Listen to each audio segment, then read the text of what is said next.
like GoFundMe to rapidly engage others through social media.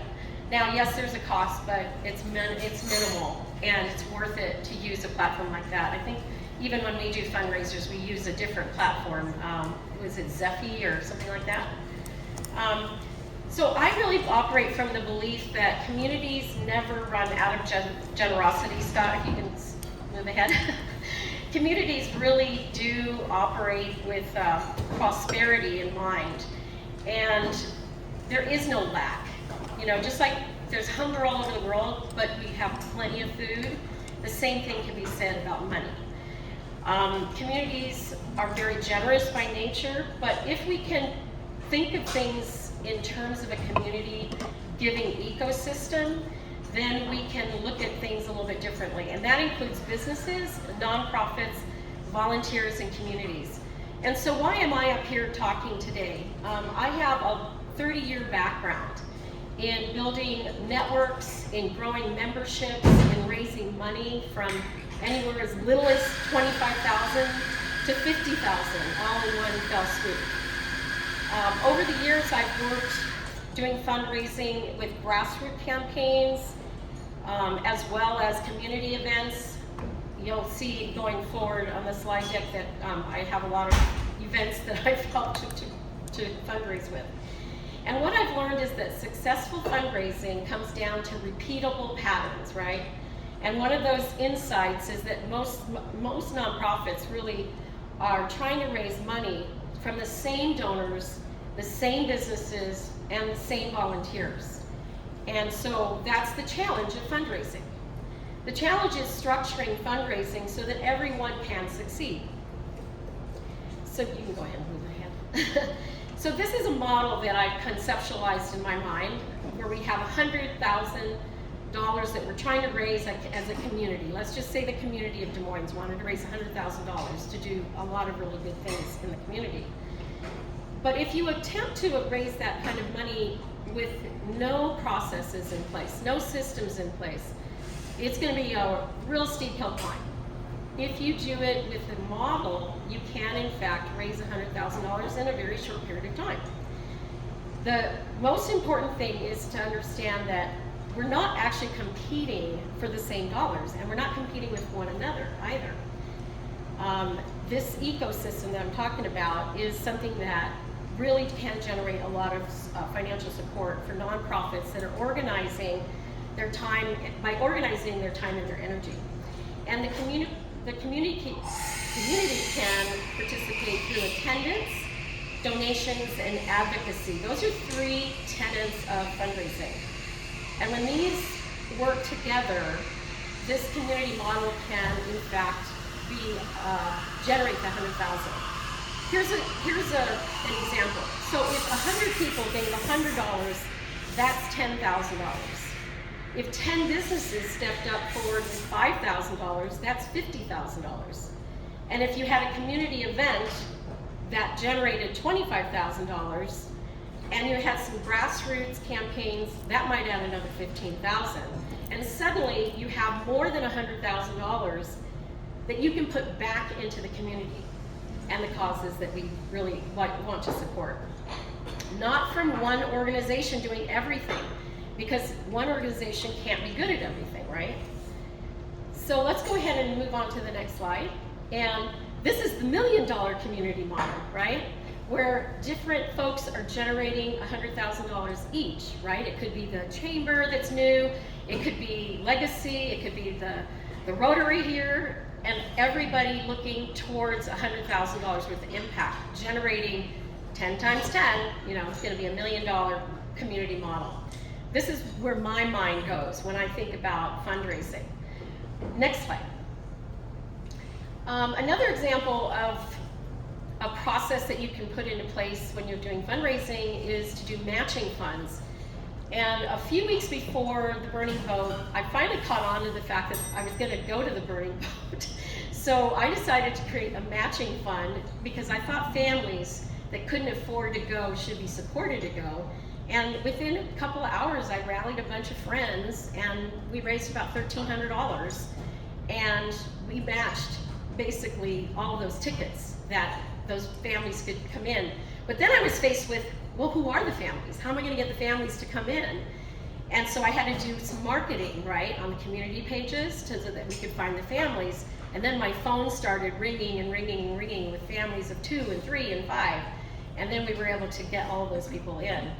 What a great event. That was just think if we had had that matching program weeks ahead or months ahead, we might have been able to raise even $10,000 in matching funds with corporations in particular. Matching gifts do 2 powerful things. They create urgency, and they make the donors feel the impact of their donation. So you get double for your trouble, so to speak.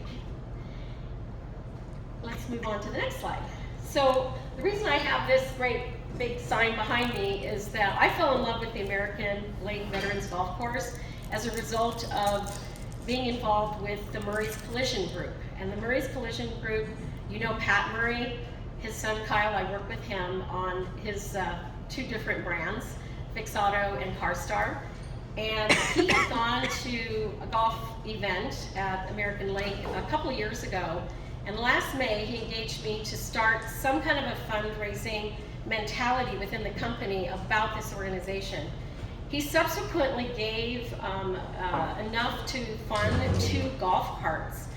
And then, because I was so inspired by this, I created an entire golf cart program for them. And now we've raised $40,000, which is, the total we need is $56,000. So we've actually raised quite a bit of what we need. If you want to go ahead and click on that Murray's Collision, you can play the video. This is Kyle and his son on the golf course talking about the golf cart program, minus the advertisement. Do you have the volume up there too? Up? I think you have to restart it.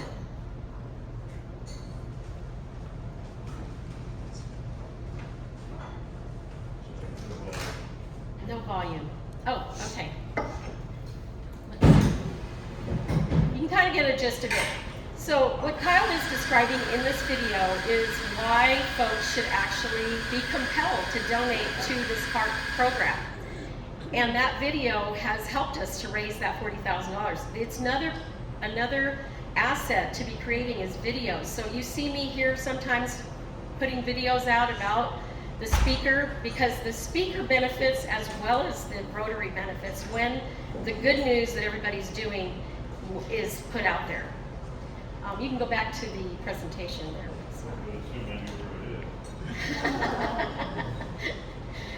I'll share that video with you guys so you can see it later. I actually want to also mention a couple other things, just another tool. So a couple weeks back, I went to the Greater Seattle, or the Greater Kitsap Chamber event, and it was my first time at that chamber, and I met 2 ladies that were putting on 2 events. One is the Military Appreciation Day, and one is the Armed Forces Day that's coming up in May. So we created a tool that we would be able to use to talk about the CART program as well as our Kubota program where we're raising $50,000, right? And then we created this signage, which it's powered by the Murray's Group. It's got the branding, and it's got a quick, easy way for people to go to the website and to donate.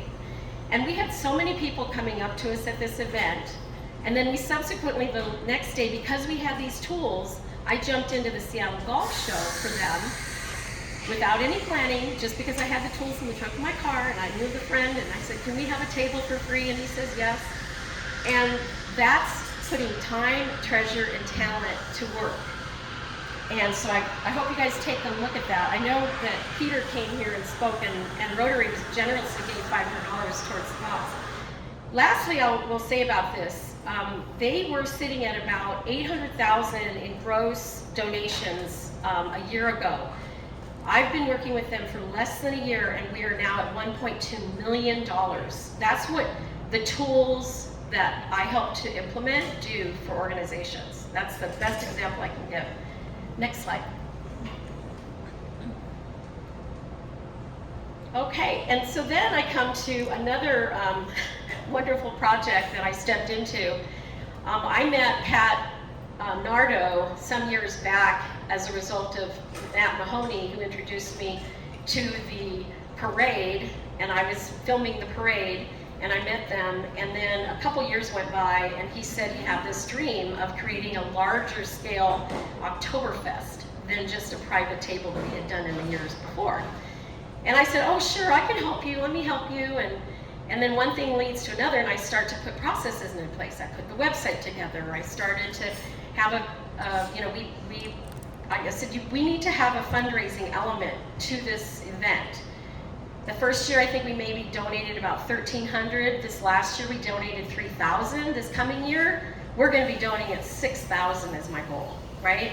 That goes to Lighthouse Northwest. All because I stepped in with my talent and my treasure, and I have a really great team that helps me to execute this, and we're actually adding a Friday component to bring a crawl to the city, because this event goes on in the marina, and we kept getting complaints about folks who wanted to have some business up here. So that's coming up. Next slide.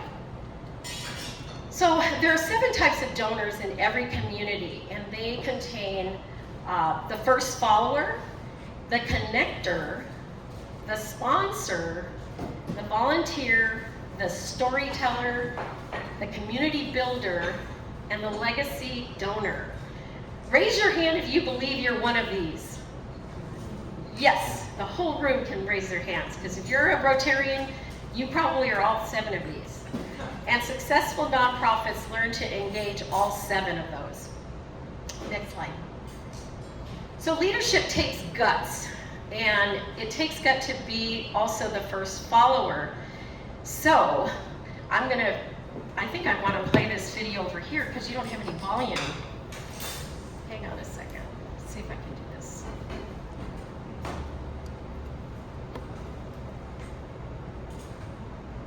It's too good of a video to not have the volume. You go ahead and hit play on the YouTube video. Up on the top. In your browser. You see the YouTube, scroll up, to the right of that, to the right of that. There you go, right there. And then, no, it's not that one. You have to, first of all, you have to click the low nut. Here, hang on, let me see.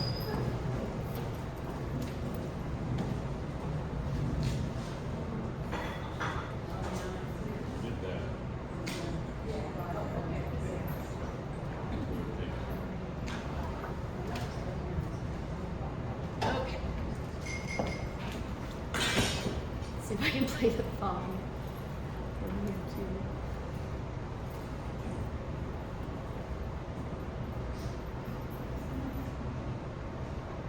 Just keep watching the video. If you've learned a lot about leadership and thinking, let's watch a movement happen start to finish in under 3 minutes and dissect some lessons.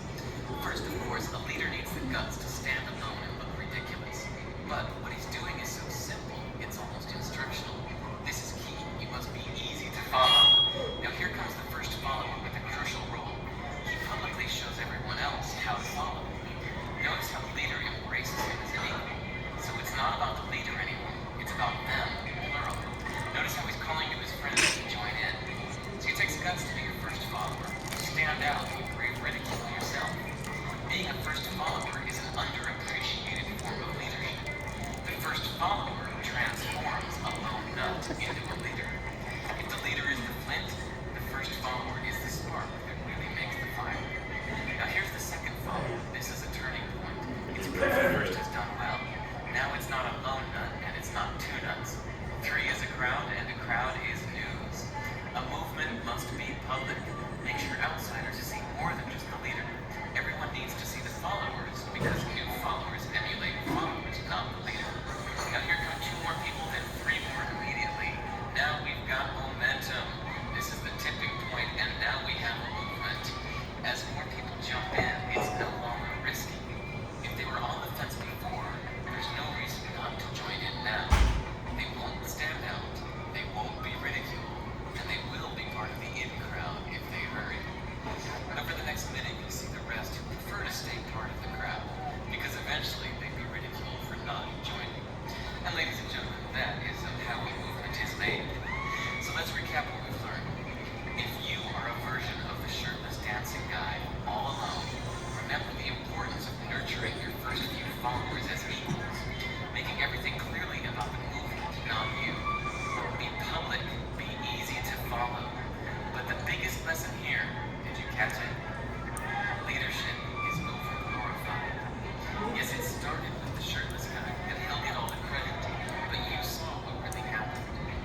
many of you are lone nuts, off and on? Raise your hand. You've been a lone nut. Have you ever done something that everybody thought you were crazy? Can I ask you a question? Oh, hang on one second. I'm going to hold off on questions for now. Well, just to clarify, what did he say in that video? He said the one thing you need to take from out here is leadership is what? Oh, well, it's not about the leader. It's about the follower. We think it's about leadership, but leadership is getting the movement going, right? So that it's more important to think about who the followers might be. The other day I was at the Taste Washington event called The Vintage, and there was this woman on the dance floor. She was all by herself, and she tried for 15 minutes to get people to come out and dance. And 16 minutes later, everybody was out dancing. She was the lone nut. The other day I was over there at Creole Soul, and I was the lone nut because I got up to Michael Powers and I was dancing on the conga line, and I got this lady at the bar who never knew me from Adam. I got her up and joined me, and then one of my friends joined me, and that's where it ended, was 3 people. But there was a movement, right? Everybody was sitting in their chairs, dancing in the chairs, and all of a sudden there was movement. People were up on the floor. So a leader must have the guts to stand out and alone and look ridiculous, but the real magic happens when the first follower joins in and the moment transforms a lone nut into a movement. So be the lone nut. So go ahead and go to the next slide, Scott. And that one, after that one. Thank you. So another one of the models that I had, which is a membership model, came as a result of COVID rearing its ugly head. And I had planned an in-person summit for women in June of 2020. And in March 9th, I realized that wasn't going to be happening. Being a nurse, I knew it was a pandemic and we'd be shut down in no time. And so I turned it into a hybrid model where there are a few people gathered in my home to help me pull it off. And we had about 120 people that joined us worldwide for this global movement. And then it turned into a membership model. And that membership model generated in the first 8 weeks about $25,000. And it continued to grow up until a few years ago when I had to set it down for a family matter. Next slide. Membership models also can look like you're going into a different country. So I founded the Sunday Supper Club to support my friends that came through the We Empower You community, that I've been a part of their lives now for going on 6 years. And we started collecting little bits of money here and there to help with education, health, and helping them to grow vegetables. Go ahead and show the next slide too. Helping the kids to learn how to bake, how to be entrepreneurs. Next slide. These are all the families and all the kids that we're helping throughout Uganda right now. Next slide. And Kitspur is the main guy down there on the bottom right, Paul Maburu, who came to the We Empower You Summit, and he just latched on to what we were doing, and he's been teaching and training all of these various students in the hundreds now, and including adults, and he's taking what I'm giving and laying it down so that we're teaching people how to fish over there in Uganda. And he's a brilliant, talented, educated man, and it's been fun to work with him. And we have had over 70 plus mentoring sessions that we do on Fridays, the last 2 Fridays of the month. Go ahead and move forward. And we made it into the news with one of our business owners. We have this weekly event that we do on the last Friday and the second to last Friday of the month. Next slide. Oh, and that's the chickens. So we have chickens, we have mushrooms, we have honey on the next slide. Different business owners doing different things. We have the charcoal lighters, which actually was produced by Paul himself, and then mushrooms are growing. A little different process than what we have, as you can see. Next slide. So We Empower Africa is literally just about 12 people, but we are moving mountains. Like in the hundreds of people have been impacted by We Empower Africa. And so we formalized it last fall into a non-governmental organization, and Paul is the leader. We started doing microloans, so little tiny amounts of money, $250, that they have to pay back in a couple of years. And they're doing things like growing honey, and selling honey rather, and growing mushrooms and raising chickens for eggs, so a lot of really cool programs. And that's through the Sunday Supper Club. And next slide. And that is the dinner table. You've probably heard about it. You're all welcome to come when I have it. I haven't had one in March. I'm going to end up having it in April instead. Next slide. So sponsors do invest in vision, and we did the Women in Small Business shows for many, many years. I had probably the best example of using one other tool, which was a pitch deck. I'd never used a pitch deck before for these purposes, but I'd heard that they worked, and I got in front of a sponsor through some of my board work, and I put it together, and I was going through it kind of fast, like I'm going through this right now, and the money slide popped up. And I was like, oh, inside I'm thinking, oh my gosh, this is what I'm supposed to ask for the money. And so I did. I laid it all out, and I said, hey, this is what we need, and it was $50,000, and he said, guess what? I'm going to give you 25, and I'm going to think about the other 25, and then within 1 year, he gave me the other 25, and then some other 5,000s as well. Lastly, as I see Richard up here, we have a philosophy that we believe in, Scott, and this is that visibility and participation and momentum. It's a flywheel. If we can enact those things, we're going to create a lot of momentum along the way. And I think you can just skip all the way to the last slide for time's sake, but if you want to go fast, you go alone. And if you want to go far, you go together. And we empower together, and that's what we're all about. Thank you so much for your time today. Thank you. Thank you. Any questions? Oh, questions. Yes, any questions? Questions for Bettina.